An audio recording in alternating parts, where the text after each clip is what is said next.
Hey there, creepy peeps, and welcome back to my channel. Today we are going to be talking about the booth.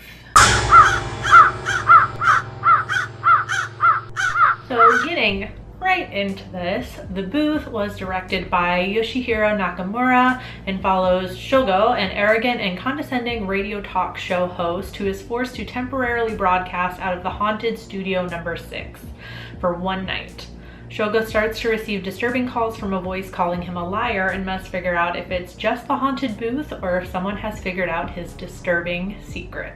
So I quite liked this movie. It starts out where you think it's going to be like your typical J-horror thing, like ghosty thing, and it's not that, but it's got layers. But at the same time, it's like super simplistic in that it pretty much stays in the booth number 6 for most of the movie, with the exception of flashbacks, and that is pretty much the only time we are not in the booth during this radio show, this late night radio show. And since it's kind of like it creates this kind of like almost isolation horror movie kind of feel, but it gives you the chance to get to know the characters a bit more because we're not changing scenery all the time. Speaking of the characters, our main character Shogo, probably saying that wrong, but I like, because you think it's going to be like your typical J-horror, you instantly feel for him because you're assuming he's gonna like have to deal with these ghosts, this haunted booth or whatever.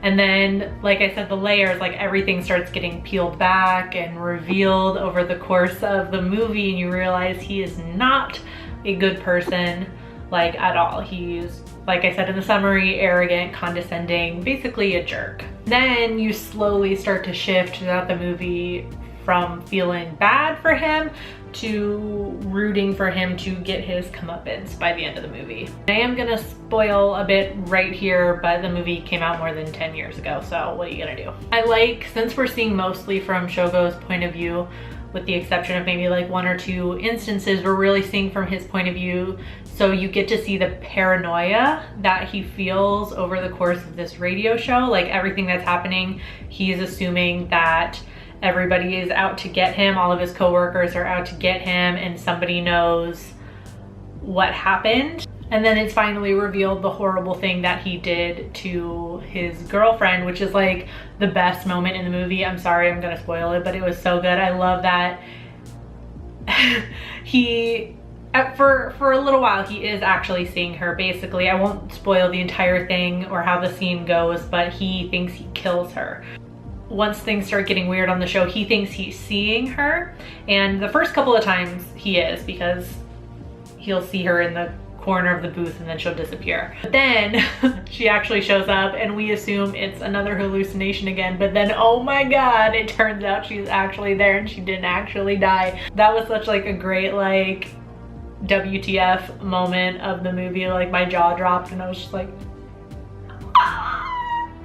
And then this is all made worse by the fact that like Shogo is pretty much in the booth the entire time, with the exception of maybe 1 or 2 times where he leaves to go out and talk to somebody, but he can't hear from the little control room on the other side of the glass. He can't hear what's going on, so that just feeds into his paranoia. And then especially when he thought dead girlfriend shows up, he doesn't know what's going on. He doesn't know if she told anybody. He doesn't know if she called the police or anything like that. And it's just like, it's great that we're just sitting from his point of view, because I feel like it adds to the tension of the movie, especially when things start to pick up like they did during that scene. The only thing I wasn't a fan of was the ending, and I'm gonna have to explain here. So again, for spoiling, I'm kind of sorry, but like I said, it came out more than 10 years ago, so I'm not that sorry. Basically, at the beginning of the movie, we are shown how the booth became haunted in the first place.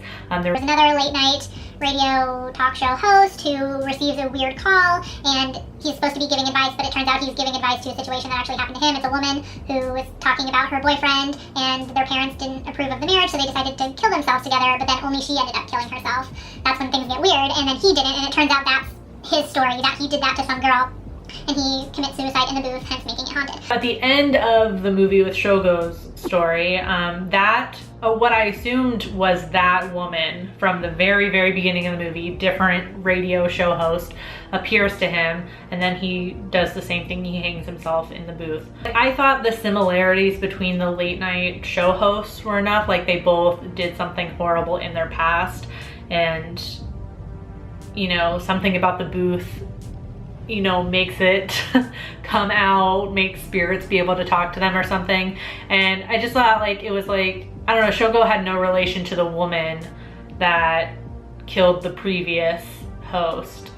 So why is she, maybe if they had shown like a quick, like, one other story where this happened to somebody else and the same ghost appeared, maybe then it would make sense. I don't know if that makes sense. But I think it just would have been enough if he was just like driven mad by everything that happened to him over the course of the night and then ended up hanging himself again. I don't really know what this scorned ghost from this other person's past had anything to do with Shogo. I don't know if any of that made any sense. If you saw the movie, hopefully you know what I'm talking about. Or maybe I'm just mistaken. Was the ghost woman not her? Was it not the person I was thinking of? Is it somebody else? I don't know. Somebody help.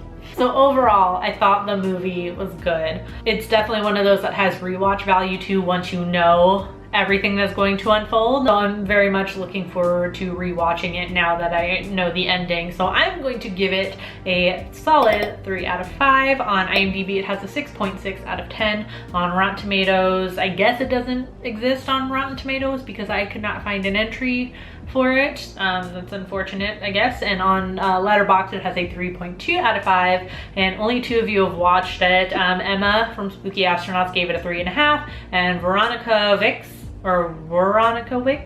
gave it a 2.5 out of 5. So if you've seen The Booth, let me know in the comment section down below what you thought about it. I do hope you enjoyed this video. If you did, please give it a thumbs up. Subscribe if you're new here and become a creepy peep today. I post videos Monday, Wednesday, Friday. You can ring that notification bell down there to be notified every time I post a video. Maybe. I don't know if you'll be notified. Thank you so much for watching, and until next time, stay strange. Bye. This video is brought to you by all these lovely creepy patron peeps that you see listed on the left-hand side of the screen. If you want to find out the perks to being a creepy patron peep, you can follow that link that is in the description of this video. No pressure, but it's there if you want to check it out. Thanks for watching. Bye!